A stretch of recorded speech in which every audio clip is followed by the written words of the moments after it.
Agente do Futuro ou Ghost in the Shells é um baita filme blockbuster baseado num mangá de muito sucesso lá para os lados do Oriente, no Japão, trazendo a grande atriz hollywoodiana Scarlett Johansson no papel principal. O seu tema é meio cyberpunk, ficção científica, sem falar que é um deslumbre para os olhos, os efeitos especiais, as holografias que aparecem no filme e um grande roteiro bem costuradinho, bem feitinho assim, que traz uma trama cheia de ação, suspense, no melhor estilo presente. O filme é de 2017 e tá fresquinho ainda. Se você não viu ainda, procure ver. É uma ação desenfreada para toda a família. E é sobre isso que eu vou falar, lembrando que esta é apenas a minha humilde opinião de fã de cinéfalo. Então logo mais depois da vinheta estamos começando então, tudo bem para vocês? Bora lá então, bora lá então.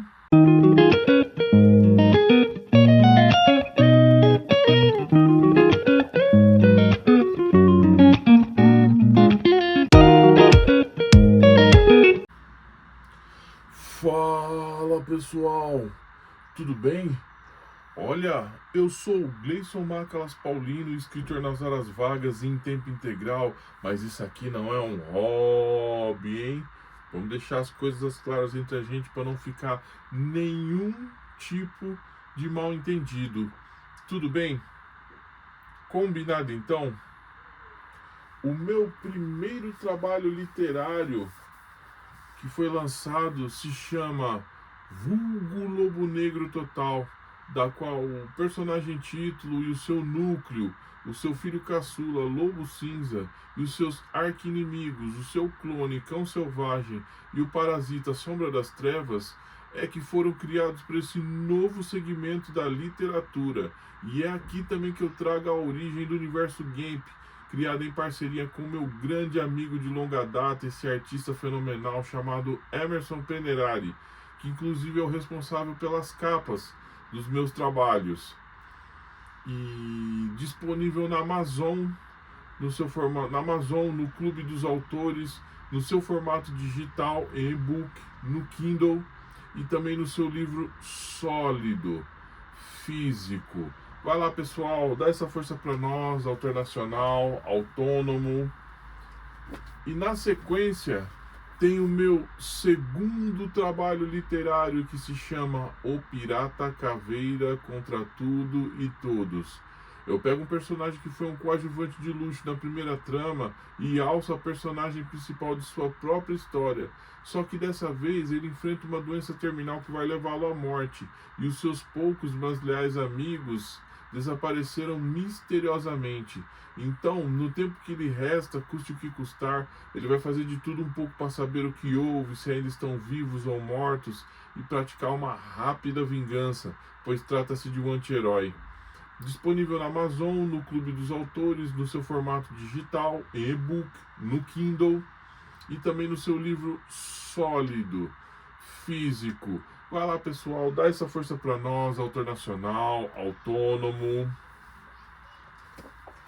Ghost in the Shell, ou Vigilante do Amanhã, começa a trama com Scarlett Johansson sendo reconstituída, onde só se aproveita o cérebro dela para colocar numa nova máquina, se tornando uma Cybergirl, uma máquina com cérebro humano. E só o cérebro dela que foi aproveitado num futuro distópico que se passa no ano de 2029, mas parece que está bem mais à frente do nosso tempo, pois conforme eles andam pela cidade, que não fala qual cidade que é, mas desconfio que seja uma Tóquio ou uma Singapura, cheia de hologramas. Ela faz parte do Distrito 9, uma agência de segurança com policiais e tudo mais, e o seu parceiro é um cara descolado também, que tá na trama junto com ela. A trama começa logo quando ela está observando um presidente de uma empresa de tecnologia, que eles estão reunidos com o pessoal da África do Sul, e toda a tecnologia, uns chips que eles colocam ali, que ele está passando para o rapaz ouvir, um cântico, né, da sua filha de 4 anos. Aí o lugar é invadido, as próprias máquinas, os robôs que estão servindo café para ele, os atacam e começa a hackear o cérebro dele até a sua morte. Não tendo alternativa, Scarlett Johansson se vê obrigada a agir, entrar em cena com um pequeno exército particular cheio de metralhadoras e armas daquele futuro, desse futuro distópico, e ela troca tiro com eles, no melhor estilo tiro, porrada e bomba, e vai eliminando um a um. Sem falar que ela tem um sistema de camuflagem do qual ela fica invisível. E o seu traje em si parece que ela está andando nua, mas é a sua forma robótica de ser. Ela troca tiro com eles, elimina um a um, se fere, aí depois chega o pessoal do seu distrito lá para fazer colher as provas, ver o que houve, e eles descobrem que ele foi hackeado. Quando esse robô é levado para uma parte da divisão dela, depois dela se reconstituir, o ferimento que ela teve no pulso, ela reconstitui, e tem a sua doutora, que age mais como uma mãezona, Juliette Binoche, essa atriz, que dá um suporte para ela como se fosse a sua mãe, assim, de carinho, de afeto, coisa que ela não tem muito naquele futuro, além do seu parceiro que ela ronda por aí fazendo serviços de policial. Ela resolve mergulhar na mente dessa robô. Só que a partir do momento que ela entra nessa onda virtual, ela está desprotegida e ela acaba descobrindo o cara que planejou aquele ataque, que é um cyberpunk perigoso, uma espécie de terrorista daquele tempo. Só que no decorrer do filme ela descobre que ele era parceiro dela. Antes dela ter suas memórias apagadas, ela era Motoko, uma espécie de terrorista daquele tempo que lutava por liberdade, por muitas coisas que ali foi reduzida naquele futuro distópico. Então bora lá então. No decorrer do filme, esse cara que a criou, apagou a sua memória, é o inimigo principal. E ele manda atacar o pessoal da agência. As cenas quando ela vai num pub lá colher mais informações a respeito desse pseudo terrorista é bem bacana, bem legal. Um pessoal com próteses de robô, olho de robô, muito legal. E o armamento é à frente do nosso tempo também, uma coisa tecnológica bem bacana. Seu parceiro fica do lado de fora, ela, por ser mulher, é induzida a entrar num daqueles pubs fechado, isolado, do qual a comunicação não flui, e o cara dá choques nela, choques elétricos nela, para ela dançar, né, estimulando ela a dançar. Só que aí ela agride geral, todo mundo, consegue se soltar de uma algema que foi colocado nela e naquele pistão onde as dançarinas exóticas costumam fazer as suas acrobacias, se é que você me entende. E ela agride esse cara que soltou ela, e vai até o fundo e se encontra com esse rapaz cyber terrorista. Ela visualiza ele pela primeira vez, só que como ela está com a memória apagada, ela não o reconhece.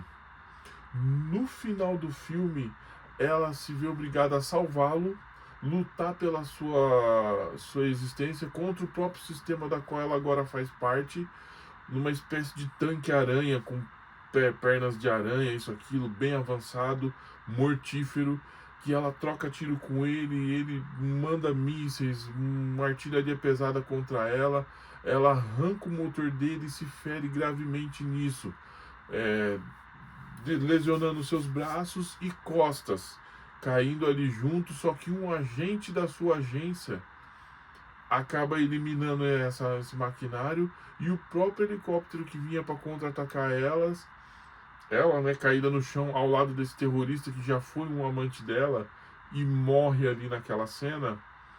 E aí o seu chefe, o seu superior, fica diante desse diretor dessa empresa que armou, arquitetou tudo aquela trama ali. E ele pede permissão para ela ou eliminá-lo, e ela dá, e esse chefe elimina o seu inimigo principal.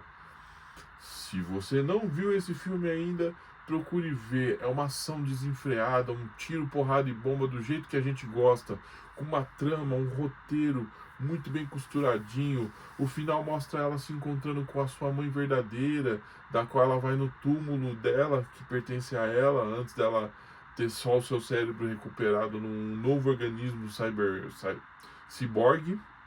E ela abraça a mãe dela e sai em frente. Aí mostra ela no topo do edifício como começou o filme, ela retirando o seu sobretudo e desaparecendo durante a queda, antes de entrar em ação. Olha o filme, esses efeitos especiais que foram usados nele é bem bacana, muito legal, atemporal. O meu terceiro trabalho literário está prestes a ser lançado ainda esse ano e se chama O Andarilho. Está tendo a produção da sua capa pelo grande artista e amigo meu de longa data, Emerson Penerari. E assim que eu tiver mais informações, eu venho aqui para compartilhar com vocês. É isso, pessoal. A gente vai se falando. Tudo de bom para vocês e até a próxima. Está bem?